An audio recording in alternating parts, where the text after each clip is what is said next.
புடலங்காய் உங்கள் வீட்டில் குழந்தைங்க சாப்பிடவே மாட்டேங்கிறாங்களா? கூட்டா வச்சா அவங்களுக்கு பிடிக்கலையா? இந்த மாதிரி ஒரு முறை ட்ரை பண்ணி பாருங்கள். புடலங்காயை நல்லா வாஷ் பண்ணிவிட்டு இப்படி ரவுண்டாக கட் பண்ணிக்கோங்க. உள்ளே இருக்க விதைகளை எல்லாம் நீக்கிட்டு அதை பாருங்கள். அப்படியே பார்க்க ஒரு ரிங்ஸ் மாதிரி இருக்கா? ஃபுல்லாக அந்த மாதிரி உள்ளே இருக்க விதையெல்லாம் நீக்கிட்டோம்னா வெறும் ரிங்காக வரும். அந்த ரிங் எல்லாத்தையும் ஒன்றா கொட்டி இதுக்கு தேவையானது என்னென்னு பார்த்தீங்கன்னா, நான் 2 ஸ்பூன் கடலை மாவு, 1 ஸ்பூன் அரிசி மாவு, அது மாதிரி உப்பு, காஷ்மீரி சில்லி பவுடர் 1 ஸ்பூன், அது கூட நார்மல் சில்லி பவுடர் 1 ஸ்பூன் போட்டிருக்கேன்.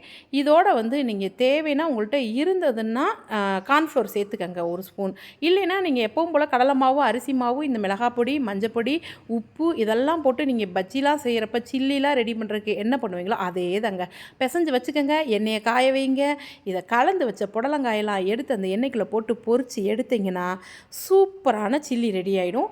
இதை நீங்கள் சைட் டிஷ்ஷாக வச்சுக்கலாம், ஈவினிங் ஸ்நாக்ஸாக கொடுக்கலாம், எப்படினாலும் சரிங்க. பசங்க அப்படியே சாப்பிட்டுட்டு வந்துடுவாங்க. சூப்பராக இருக்கும்.